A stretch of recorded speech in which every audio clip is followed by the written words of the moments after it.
Greetings in the name of Ra and Newt. All that is good and great, all that is blessed and beautiful, all that is creative and conscious, and all that is positive and possible. May the warm sun rays greet you each and every morning, and may your day always be full of joy. Hotep, I am Adi Solabayo Bankole, your host to My Vibe Thoughts from a Curious Mind, a bi-monthly podcast series exploring and examining social phenomena then and now.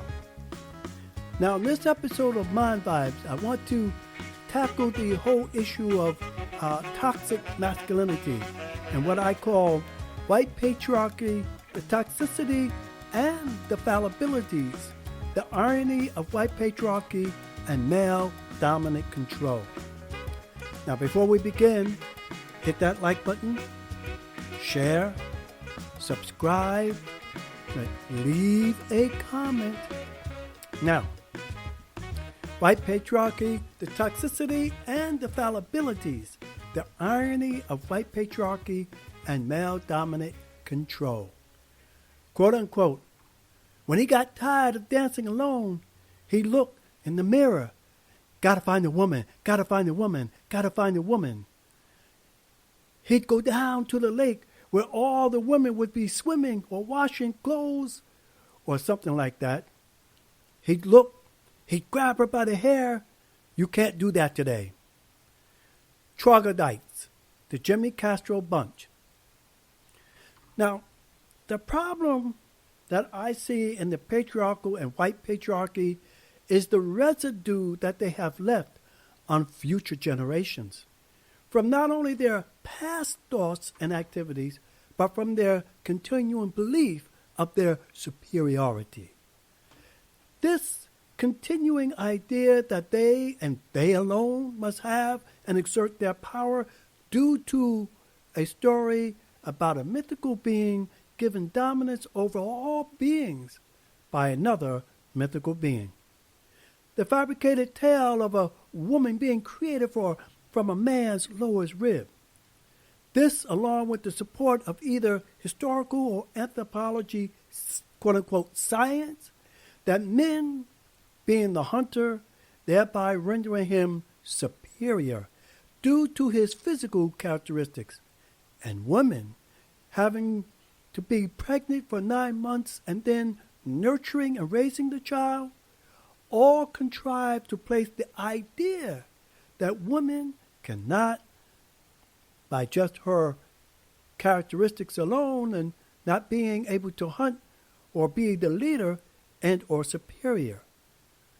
Mind you that no man has ever carried a child from seed to infancy and birthed a human child from their body, nor have they raised a child from their milk they produced to feed the child.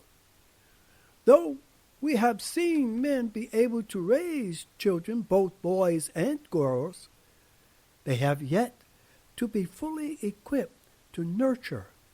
There is a difference in raising a child as opposed to nurturing and growing a human being. Now, you have a lot of men who have raised their daughters, have raised their sons. But, like I said, there's a difference in nurturing, because there's a certain bond between a child and a mother. That closeness, there's something that's integral to that particular experience that only a woman has. Yet, this need for men, especially white men, to claim a superiority over all things falls flat on its face. However, there seems to be this unearned reality that this architect of white patriarchy has emerged, giving the evidence to the contrary. But, unfortunately, this ambiguity about this fantasy of man has put everyone in a trick bag, which does damage to the potential evolution of a humane society. And what I mean by that is that, you have built a whole society, a whole world, a whole paradigm around this idea of this patriarchal control. Like in Greece, I think it was Aristotle who dealt with the idea that women are too emotional. That's why they can't control things. That's why they can't be leaders. And men are logical. But yet, as I said in my previous Mind Vibes, all the wars that were created and done and fought were by men. The reasons are very simple. Because of this paradigm, we are not able to move without the fear of being accused of being human, escaping the power of the white patriarchal hold. Examples: controlling a woman's body, saying, what they can and cannot do with their body, even though a lot of the quote-unquote GOP are dealing with the individual freedom, yet women don't have that luxury. And even, what's his name, the senator from Kentucky, his father, when they asked about women being able to control their bodies, even though he's quote-unquote a libertarian, that was the one thing he said, no, can't do that. Controlling a woman's body. If a woman claims rape or is beaten to a pulp, what recourse does she have? Since the legal system was created by men, there's not much that she can do, because most times, most men won't believe them. Or, if blacks fight back for their rights, the oppression is swift and harsh. The very idea that someone would question their white patriarchal authority is expulsion from their humanity. Even when women and people of color try to get from under the thumb of this paralyzing paradigm, it is an uphill battle. Let us take the case with the Me Too movement, created by women for the sole purpose of exerting their power to right the wrongs done and continues to be done by men. The problem with the movement itself, although courageous and noble in its cause, there are glaring issues with their tactics and or strategies. They are simply, 1, the notion that man has dominance over all, decreed by some mythical being. Many women, have bought into this paradigm, thereby not having the same mindset as their fellow comrades. You hear a lot of the white conservative women. There was this whole thing with this person that was running for senator back in, I think, 2017 or something.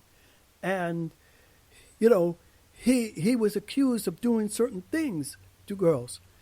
And some of these women was like, oh, he's just a man. That's what men do. So they bought into this whole idea that man is ultimate. Even in the feminist movement of the 70s, there was still this idea that men still have, particularly with white women, men still have control. They didn't want equality. They just want to share power with their men.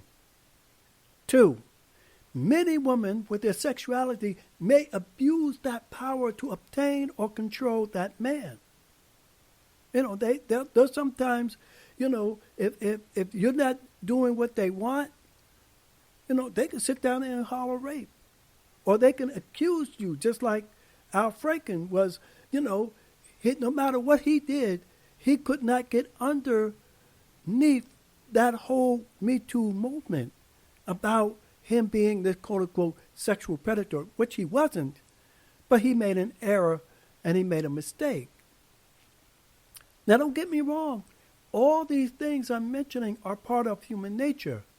However, they are exacerbated by the paradigm that gives men ultimate control. This toxicity extends to those who have been oppressed under the white male domination as well. Blacks, ever since we were brought from Africa and came to these shores, we've been living under this toxicity of white male patriarchy from day one. And third, when any oppressed group tries to reassert their humanity and demonstrate the oppressive paradigm, they are accused of quote-unquote canceling culture. For example, the use of the N-word associated with black Americans given to black Americans by white American patriarchy. When African Americans deem the use of it by whites, they are called foul, simply because blacks themselves have used it against other blacks. This assertiveness by blacks to regain their cultural footing becomes for many whites, particularly white males, abhorrent because the very idea of cultural agency becomes an affront to their authority as well as their belief and their supremacy. And their supremacy should never, ever be questioned. And this paradigm, however, has slowed any progress towards a better understanding of each other's culture and or gender affiliation. It often undermines the human efficacy of attempting to have a real dialogue among everyone involved. Take, for instance, this recent case with Kanye West with regard to his relationship with his ex-wife, Kim Kardashian. Now, irregardless of what one may think of Ms. Kardashian's tone deaf about women's work ethics or other ideas she may have espoused, but the reality is she, like all other human beings, has a right to be free without hassle or harassment, either personally or publicly, by anyone, especially her former husband. Yet, because of this white male dominant paradigm, we are witnessing Kanye's action in real time. But no one seems to be paying attention because Miss Kardashian is a woman, no matter what her status is economically. We see unfolding before us the need for this male toxicity, the unrelenting and obsessive need for control being played out on the world stage with the Russian President Putin, who feels the need to demonstrate his cock-happy persona by invading a smaller country than his, just so he can feel like a he-man being in control. Again, the only people who have engaged in and promulgated war are the quote-unquote logical men, the rational men. Because, you see, women are too emotional, But during the pandemic, it was many of those women who were the heads of their states who got that stuff under control, man. Just like the Prime Minister or the President of New Zealand. She said, no, man, we ain't going for that. Boom, bop. She just took everything, and she got reelected because she had control. And every man, including the man-child at the time that was in the White House, they were like, well, because why? She checked their manhood. That's what she did. I think her name is Ardent or something. She, this president of New Zealand, she checked their manhood. Again, this is not good. This toxicity of white male patriarchy, where it diminishes the ability to learn, develop, and grow as human beings. That which Michael Bradley spoke about in his book, The Iceman Inheritance. And this, as he makes clear, is what stops particularly the Euro-American man from becoming a full-fledged human being willing to listen and learn. This is one of the problems that white males have from Europe even to America. Ever since they got the chance to explore, they hit the African shores, they hit the Americans, and ever since then it's always been about this dominance, this destruction, this demonizing, this control of others. And ever since the whole paradigm of white supremacy here in America, there's just been this need to have this ultimate control. And that is what's happening even today. This need for this white male dominance. And that becomes a problem. Because in order for humanity to develop, there needs to be a understanding and a particular thing of listening, to listen to other people. Tim Weiss always talks about that. He said, you all need to listen to those who are blacks and other people of color. But if you continue to deal with this idea that you are so myopic in your view of being in control, pretty soon the control that you are so in need of will be so controlling that you will not be able to function. And that is bad for the humanity of the world.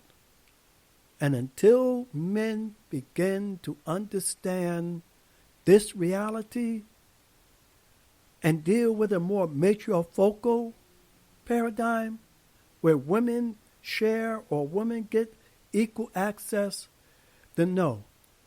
Humanity will always be fleeting, and we will always be trying to catch up to what a humane society could actually look like. Now, this is my episode of Mind Vibe, the toxicity of white patriarchy. Right? Again, follow me again in my next episode. But hit that like button, share, subscribe, leave a comment. But until next time, this is the D Solo Biobank say, may we all strive to bend the arc of justice towards humanity and believe that peace and love can be achieved. Madasi P.